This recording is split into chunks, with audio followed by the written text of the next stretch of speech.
Alors, bien aimé, je suis votre frère, le berger Mariano Israël, premier responsable de l'apostolat Jeunesse 2000 pour Jésus-Christ de Nazareth.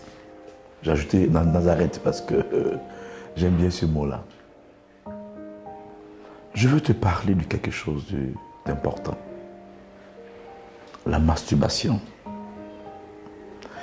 Et qu'est-ce que la masturbation peut faire dans la vie d'un jeune? Et qu'est-ce que la masturbation peut bloquer dans la vie de toute personne? Voici quelque chose assez banal, mais qui agit de façon spirituelle négativement dans la vie d'une personne. Je le dis aujourd'hui avec beaucoup plus d'aisance parce que je n'ai été victime. Quand je parle de victime, pour plusieurs personnes qui ne comprennent pas, c'est quelque chose qui vient du diable. Le diable. Comment sortir de la masturbation? Ah! Comment? Alors j'ai été victime, comme je l'ai dit, quand j'avais 15-16 ans, jusqu'à l'âge de 20-25 ans, voire même 30 ans. J'étais quelqu'un assez sage devant tout le monde, à l'église, en tant que servant de messe, même quand je débutais le ministère. Mais j'avais un mal qui me rongeait au fond de moi-même. Comme ce serviteur qui demandait au Seigneur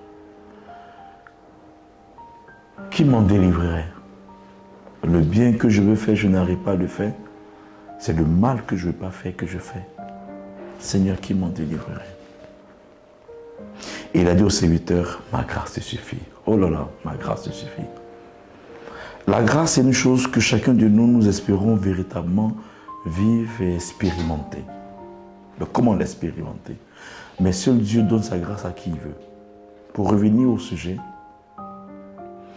voilà, j'étais un accro, j'avais cette addiction-là à la masturbation. À telle enceinte que, au fond de moi, j'étais blessé. Blessé parce que je sentais comme il y a une force qui me maintenait dans cette vie. Et ce qu'il faut comprendre, la masturbation, c'est quelque chose qui a la possibilité d'empêcher beaucoup de grâce de descendre sur la vie d'une personne. Parce que c'est des choses qui dénaturent l'homme. Et ça fait partie des péchés d'impureté. Parce que toutes les fois que tu te masturbes, homme comme femme, je veux dire, c'est une partie de toi qui sort. Et vous allez voir que le diable aime cela puisque ça tue ta personne humaine. Mais comment je suis rentré dans cette vie de masturbation? Pour dire que je ne condamne personne. Je ne te condamne pas toi qui vis cela. Mais je viens seulement apporter une contribution. Comment sortir de là? Quand j'étais encore plus jeune, très jeune, j'avais à peine 12-13 ans, j'ai été victime.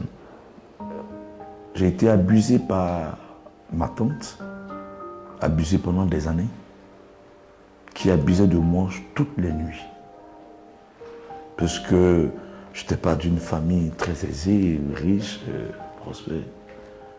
Donc on avait la chambre des enfants et puis ma tante partageait la chambre avec nous les garçons. J'avais des petits frères, certes, mais c'était encore au bas âge, très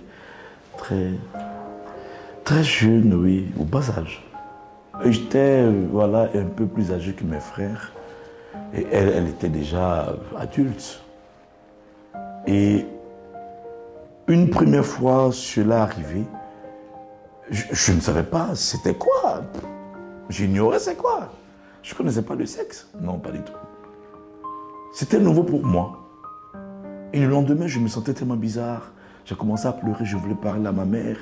Et comme j'étais quelqu'un qui bougeait beaucoup, qui faisait beaucoup de gaffes, donc quand je parlais, personne ne me croyait. Parce que c'est l'une des choses qui fatigue beaucoup de jeunes. Et j'ai souffert de cela pendant longtemps. Et ça s'est répété une fois, 2 fois, 3 fois, 4 fois. Et c'est parti, c'était toutes les nuits, chaque jour. Sauf les jours où elle est dans une période que vous comprenez ce que je veux dire. Mais à part ça, toutes les nuits. Ah là là là là. Et j'avais commencé à tellement maigrir, à perdre beaucoup de choses. Et une fois, elle m'a dit comme ça, ce qu'on fait chaque nuit là, c'est quand on s'aime, on fait ça. Tu m'aimes, non? Je dis, oui, tu es ma tante, je t'aime naturellement. Parce que je ne savais pas. Aimer, c'était quoi? Je ne savais pas.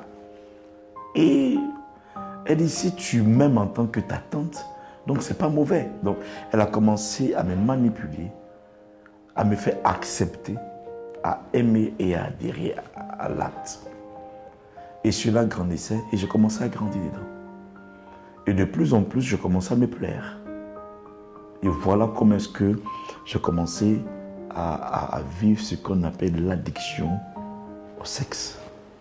Ah, c'était lourd quand même. Jusqu'à ce que ma tante, elle s'est mariée, elle est partie chez son mari et autres.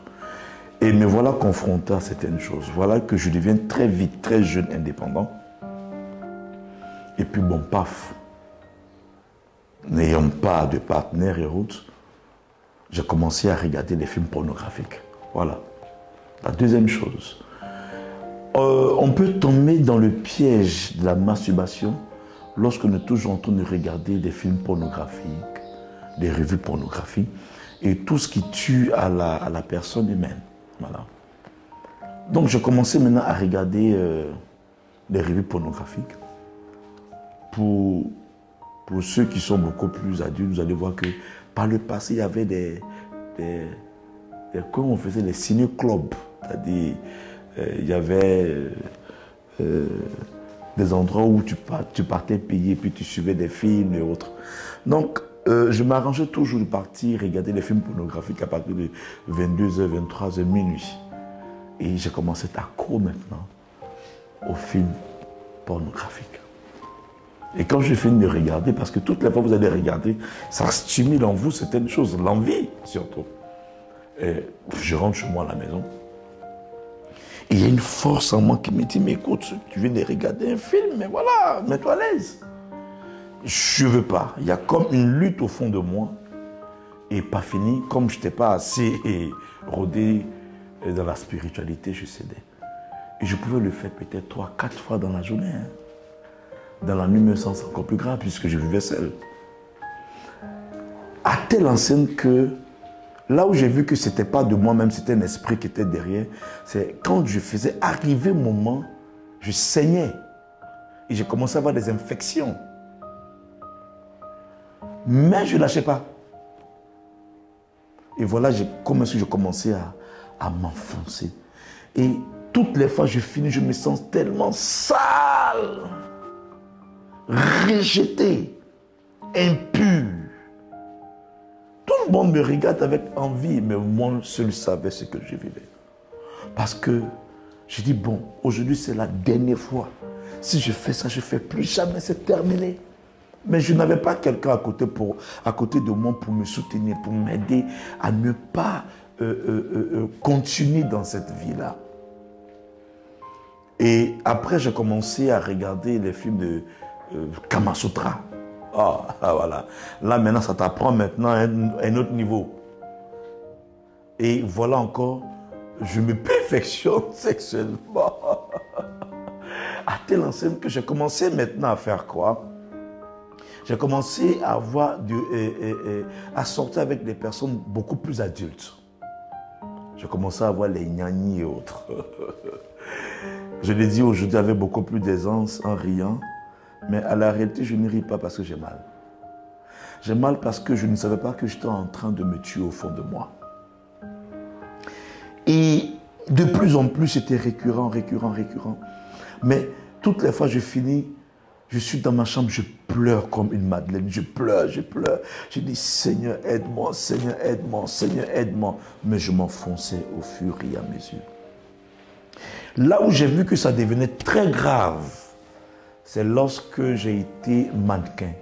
J'ai commencé à défiler pour certaines personnes que je vais taire le nom. Et je gagnais bien ma vie en tout cas.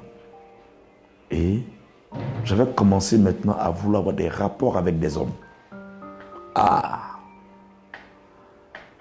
C'est là que j'ai vu que il fallait que je puisse être restauré et guéri quelque part. Voyez-vous qu'on tombe dans la masturbation comment? Par une blessure. Parce qu'on est blessé de l'intérieur de quelque chose. Vous allez voir une personne qui a un problème émotionnel, un problème émotif, problème de sentiment. Mais quand elle trouve réconfort dans quelque chose, pour en sortir, c'est très difficile. Et je commençais à m'enfoncer. C'est là que la grâce de Dieu a commencé à me localiser.